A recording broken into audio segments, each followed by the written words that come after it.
34 സങ്കീർത്തനം അതിൻ്റെ 9 വാക്യം. യഹോവയുടെ വിശുദ്ധന്മാരെ അവനെ ഭയപ്പെടുവീൻ, അവന്റെ ഭക്തന്മാർക്ക് ഒന്നിനും മുട്ടില്ലല്ലോ. ഒന്നിനും മുട്ടുവരുത്താതെ നടത്തുന്ന ഒരു ദൈവത്തെ 34 സങ്കീർത്തനത്തിൽ ദാവീദ് വെളിപ്പെടുത്തുകയാണ്. ഈ മെസ്സേജ് കേൾക്കുമ്പോൾ ജീവിതത്തിൽ പലതിനും മുട്ടുവന്നിട്ട് എങ്ങനെ ജീവിക്കുമെന്ന് ജീവിത ഭാരത്താൽ ഭാരപ്പെടുന്നവരുണ്ട്. നിങ്ങളുള്ള ദൈവത്തിന്റെ ദൂത പലതിനും മുട്ടുവരാതെ നടത്തുവാൻ എൻ്റെ ദൈവം ശക്തനാണ്. താഴെ ദാവീദ് വിവരിക്കുന്ന ഒരു കാര്യം കൂടെ കേട്ടെ. അതിൻ്റെ 10 വാക്യം. ബാലസിംഹങ്ങളും ഇരകിട്ടാതെ വിശന്നിരിക്കും. ഒരു കാടിനകത്ത് ബാലസിംഹം വരെ ഇരകിട്ടാതെ വിശന്നിരിക്കും.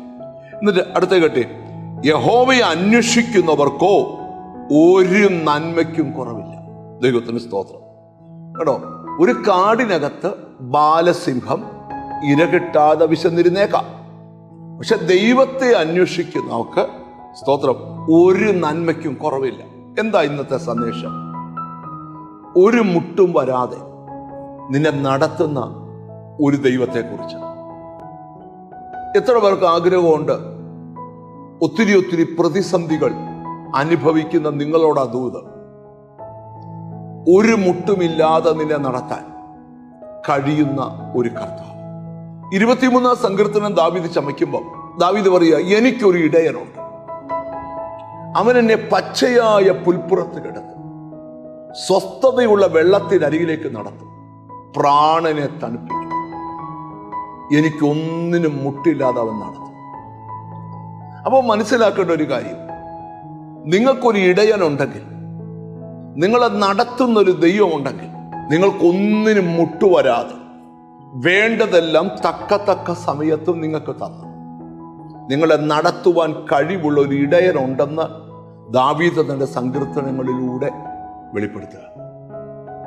ജീവിതത്തിൽ എല്ലാം കൈവിട്ടുപോയ ചിലരെയൊക്കെ കർത്താവ് കണ്ടുകൊണ്ട് പറയുക, ആ ഇടയന്റെ പുറകെ വാ, ആ ഇടയൻ നിന്നെ നടത്തും, രാജകീയമായി നടത്തും. ശത്രുക്കളുടെ മുൻപിൽ അവൻ നിനക്ക് വിരുന്നൊരുക്കും, നിന്റെ തലയെ എണ്ണ കൊണ്ട് അവൻ അഭിഷേകം ചെയ്യും.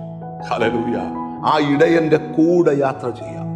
ഒന്നിനും മുട്ടില്ലാത്തൊരു അനുഭവത്തിലേക്ക് ദൈവം നിന്നെ ഈ ദിവസങ്ങളിൽ നടത്തട്ടെ എന്ന് ഞാൻ ആത്മാർത്ഥമായി പ്രാർത്ഥിക്കുന്നു. നമുക്കൊന്നിച്ച് പ്രാർത്ഥിക്കാം. കാരുണ്യവാനായ ദൈവമേ, സ്വർഗസ്ഥനായ പിതാവേ, അങ്ങയുടെ വചനത്തിൽ കൂടെ അങ്ങയുടെ ആത്മാവ് സംസാരിച്ചല്ലോ, ഒന്നിനും മുട്ടില്ലാതെ നടത്താം. ഞങ്ങളെ കൊണ്ട് കഴിയാത്ത കാര്യങ്ങൾ ഞങ്ങൾക്ക് വേണ്ടി ചെയ്ത്, ഞങ്ങൾ ഒരപ്പൻ തന്റെ മകന് വേണ്ടി കരുതുന്നത് പോലെ ഞങ്ങൾക്ക് വേണ്ടി കരുതി ഞങ്ങളെ അത്ഭുതകരമായി നടത്തുന്ന ദൈവത്തിന്റെ വിശ്വസ്തതയ്ക്കായി സ്തോത്രം. എന്നോട് ചേർന്ന് പ്രാർത്ഥിക്കുന്ന മക്കളെ നിന്റെ നാമം ചൊല്ലി പിതാവിന്റെയും പുത്രന്റെയും പരിശുദ്ധാത്മാവിന്റെ നാമത്തിൽ അനുഗ്രഹിച്ചു പ്രാർത്ഥിക്കുന്നു.